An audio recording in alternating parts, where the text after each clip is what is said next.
करने की जरूरत है। और इसीलिए मैं अपने प्रवचन को कहते हुए वापस उसी स्थान से प्रारंभ हो रहा हूं जहां मैंने बात प्रारंभ की थी कि जीवन का आनंद अप्सरा साधना में है। क्योंकि हमें जीवन में सुख से पंखा लगा सकते हैं, 180 रुपए 200 रुपए खर्च करके पंखा लगा देंगे, मैं उस पंखे के नीचे बैठ करके भी परेशान रहेंगे, टेंस में रहेंगे, बीपी 180 रखेंगे, आनंद नहीं मिल सकता। और एक लंगोट लगाया हुआ समुद्र जंगल में पड़ा है और वो अपने आनंद के साथ जिंदगी व्यतीत कर सकता है, उसके पास पंखा नहीं है। पंखे से और रुपयों से और पास में बैंक बैलेंस से आनंद नहीं मिल सकता। आनंद तो उपनिषद, शिष्य, पूर्णता और जीवन का समर्पण भाव होने से मिल सकता है। और यह आनंद अप्सरा साधना से प्राप्त हो सकता है। और इसीलिए मैं अप्सरा के बारे में तुम्हारा जो चिंतन, तुम्हारी जो धारणा कि वो प्रेमिका है, तो फिर क्या हुआ, जहां पर भी प्रेम की तुम, कबीर ने कहा है कि तू मेरो प्रेमी, प्रेमिका में मैं प्रेमिका हूं, तू मेरा प्रेमी, राम को कह रहा है। तुलसी कह रहा है मैं तो राम की बहुरिया, तो इसका मतलब और तो बन गई। नारी बनने से ही जीवन का आनंद लिया जा सकता। अर्धनारीश्वर का मतलब है कि जब जीवन में समर्पण का भाव केवल नारी दे सकती, पुरुष नहीं दे सकता। पुरुष में समर्पण है ही नहीं। पुरुष तो बलात्कार कर सकता है, आक्रमण कर सकता है, झपट्टा मार सकता है, समर्पण नहीं आ सकता पुरुष में। जब वो नारी बनने की क्रिया होती है, जब उसमें अर्धनारीश्वर की भावना आती है, तब समर्पण जानता है। और यह उस अप्सरा को, उस नारी को मैं आपको सिद्ध करवा रहा हूं, जिससे तुम्हें समर्पण का भाव आ सके, जिसमें तुम्हें आनंद की तृप्ति आ सके, जिसमें तुम एहसास कर सको कि जीवन का मकसद और मूल्य क्या है, जिसमें तुम एहसास कर सको प्रेम क्या होता है।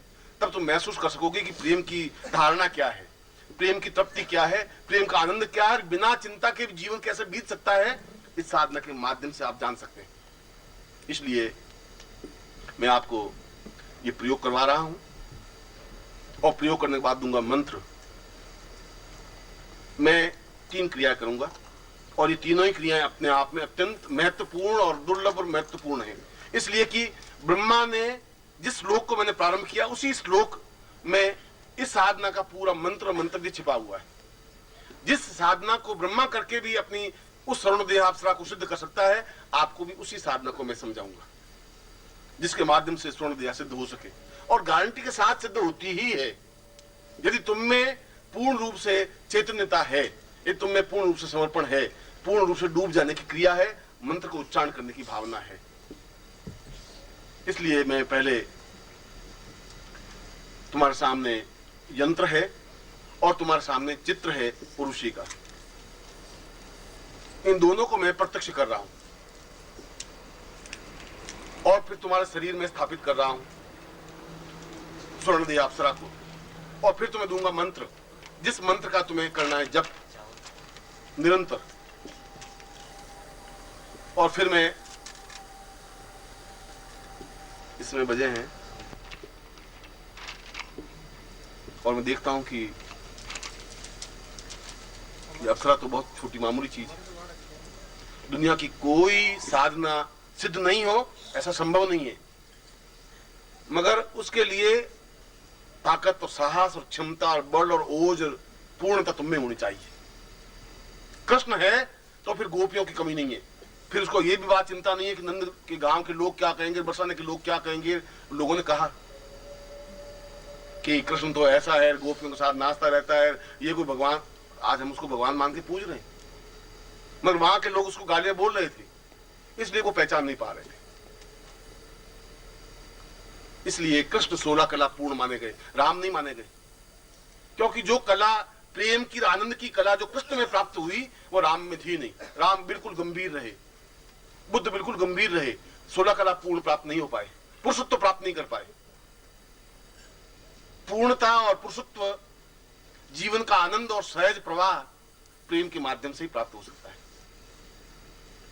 और यह प्रेम, विशुद्ध प्रेम, सात्विक प्रेम, जीवन के आनंददायक प्रेम केवल उर्वशी साधना के माध्यम से या अप्सरा साधना के माध्यम से संभव है। इसलिए मैं इस प्रयोग में मैं उसको आपके शरीर में समाहित कर रहा हूं, जिससे कि तुम उसको अपने शरीर में जज्ब कर सको और एहसास कर सको। और फिर उस मंत्र को दे रहा हूं जो अपने आप में पूर्ण चैतन्य मंत्र है, जिसको तुम्हें मंत्र जाप करना है एक निष्ठा के साथ। उस श्लोक में कहा है अकंपितो वही पुरतम पदैवः, अकंपित रहकर के अगर मंत्र साधना की जाए तो ऋषि नहीं, अप्सरा ही नहीं, कोई भी देवता को सामने प्रत्यक्ष किया जा सकता है। क्षमता तुम्हें होनी चाहिए, अकंपित भाव। अगर बैठ गए तो बिल्कुल बैठ गए, कभी हिल रहे हैं, कभी इधर डुल रहे हैं, कभी पांव को पटक रहे हैं, मंत्र जाप करते जा रहे हैं। गुरु जी 3 घंटा इससे नहीं हो सकता। अब वहां बैठे बैठे तुम गुरुजी गालियां देते रहो कि गुरुजी आधे घंटे की साधना करनी थी, अभी तो आपने 3-3 घंटे ठोक दिए, आप तो जाके सो गए, हमें फंसा दिया यार। अब सलाह तुम्हें सिद्ध करनी है, मुझे तो करनी नहीं। मैं कर चुका, जिस समय करनी थी उस समय कर चुका, और आज भी करनी होगी कर लूं। इसलिए क्षमता तुम्हें दे रहा हूं, चेतनता तुम्हें दे रहा हूं। ओम परम तत्वाय नारायणाय गुरुभ्यो नमः। ओम ह्रीं मम प्राण देह रोम प्रतिरोम चैतन्य जाग्रय ह्रीं ओम नमः। ओम भूर्भुवः स्वः तत्सवितुर्वरेण्यं भर्गो देवस्य धीमहि धियो यो नः प्रचोदयात्।